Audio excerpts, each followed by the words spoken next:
Squiz Kids acknowledges the traditional owners of the lands on which we podcast, the Turrbal and Kombumerri people. Squiz Kids! It's your daily news fix. Fun, free, fresh. Hello and welcome to Squiz Kids Today, your fresh take on what's happening in the world around you. I'm Bryce Corbett. It's Monday, February 16. In Squiz Kids Today, gold rush in the mountains, China's robot revolution, Bettongs bounce back from the brink, and Ed Sheeran comes full circle. That's what's making news, kids style. The Lowdown.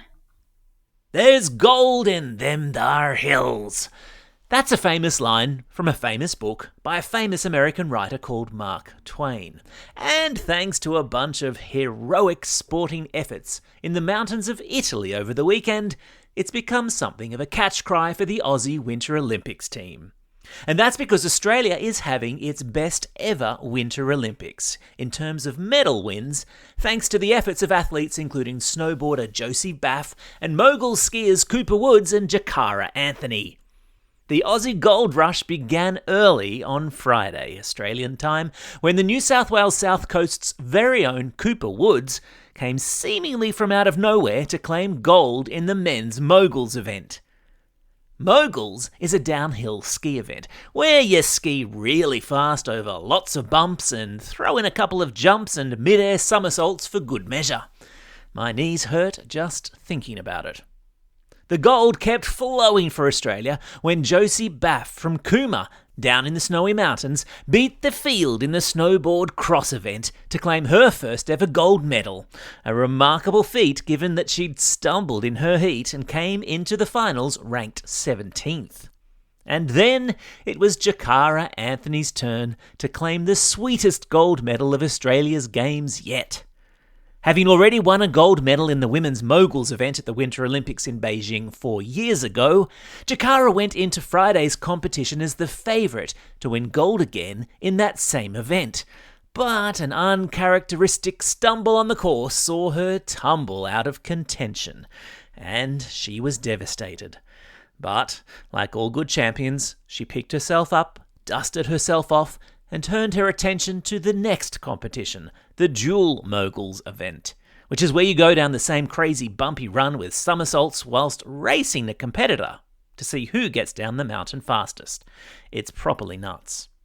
Anyway, Jakara blitzed the field and yesterday found herself standing once more on the winner's podium at an Olympic Games, kissing her second ever gold Olympic medal, making her Australia's most successful Winter Olympian ever. What a champion.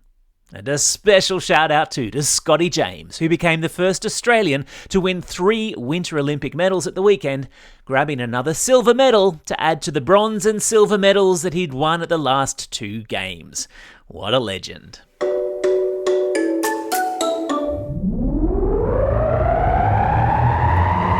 Spin the globe. Each day we give the world globe a spin and find a news story from wherever it stops. And today we've landed in China, where it appears a robot revolution is in the works. Authorities in China are increasingly looking to robots to fill jobs as the birth rate there slows down. Now, fewer babies being born means fewer workers in the future to fill jobs, so the government is investing heavily in creating a future workforce of robots. China, get this, is already home to half of the world's working robots, with factory floors all over the country filled with robots doing work that used to be done by humans, helping to make everything from electric vehicles to solar panels.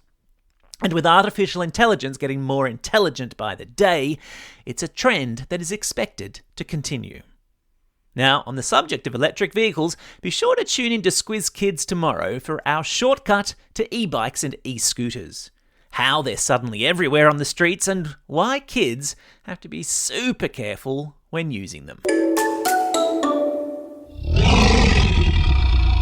Animal Kingdom. Alright, given that it's a Monday and we could all do with some super cute, super good news to kick off the week, try this on for size. An endangered species of Aussie marsupial, that's about the cutest thing you'll ever see, is back from the brink of extinction thanks to a conservation program in South Australia. The brush-tailed bettong is a teeny tiny cousin of the kangaroo. Cute as a button, but under threat since Europeans came to Australia and the feral cats that accompanied them almost wiped out their numbers in the wild. But an Indigenous-led conservation program on South Australia's Yorke Peninsula has seen a resurgence in bettong numbers, simply by creating a massive fenced-off area for them to thrive in, untroubled by feral cat predators. Bettongs 1, feral cats 0, and we couldn't be happier about that.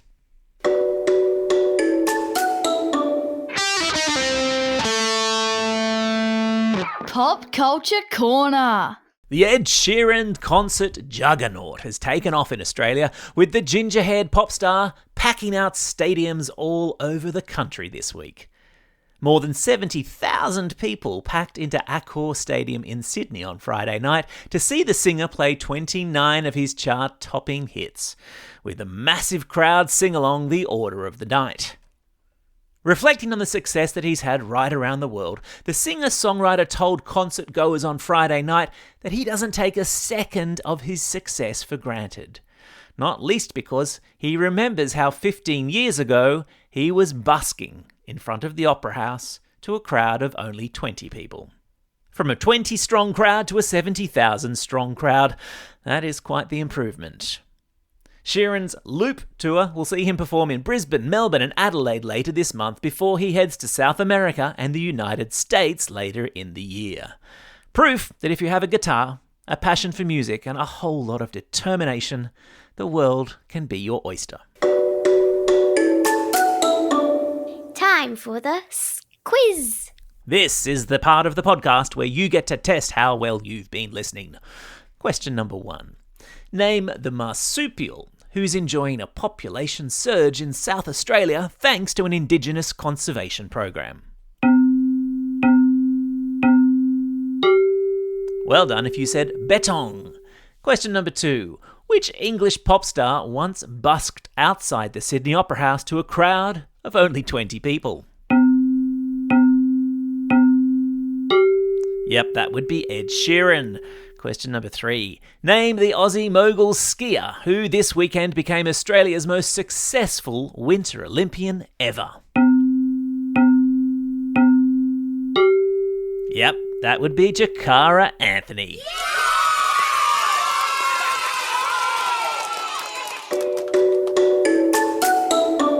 Shout-outs. It's Monday, February 16. Birthdays today for Aussie sprinting champion Kathy Freeman and chart-topping pop star The Weeknd. It's also a special day for these Squiz kids, celebrating a birthday today and tomorrow. Alyssa from Terry Hills, Sanyam from Forest Lake, Charlotte from Paraburdoo and Georgia from Rosewood. And belated birthday shout-outs go to Rory and Ledger from Exeter and Yalara Lee from West Albury. And classroom shout-outs today, gosh, there's a lot of you, go to Year 5 with Miss Driver at St Bridget's Catholic Primary School in Rosewood. Classes 5BR and 5RB with Miss Bates at Wellers Hill State School in Tarragindi. Class 4H with Mr Hutchinson at St Ives North Public School, and Class 5A with Mr Guy at Mansfield State School, with a special mention to the students there studying animal adaptations this term. And finally, a shout out to Class 5-6S with Mrs Spruce and Mr Scanlon at Morpeth Public School, who have just started listening to Squiz Kids and say that they're loving it. Welcome aboard, Morpeth Public School. It's great to have you. Don't forget, if you've got a birthday coming up and you want a shout-out, or if you're after a classroom shout-out, drop us a line at squizkids@thesquiz.com.au or fill out the form on our website. Well, that's all we have time for. Thanks for listening to Squiz Kids today. We'll be back again tomorrow with our shortcut to e-bikes and e-scooters, a must-listen for every kid and parent out there. In the meantime, get out there and have a most excellent day. Over and out.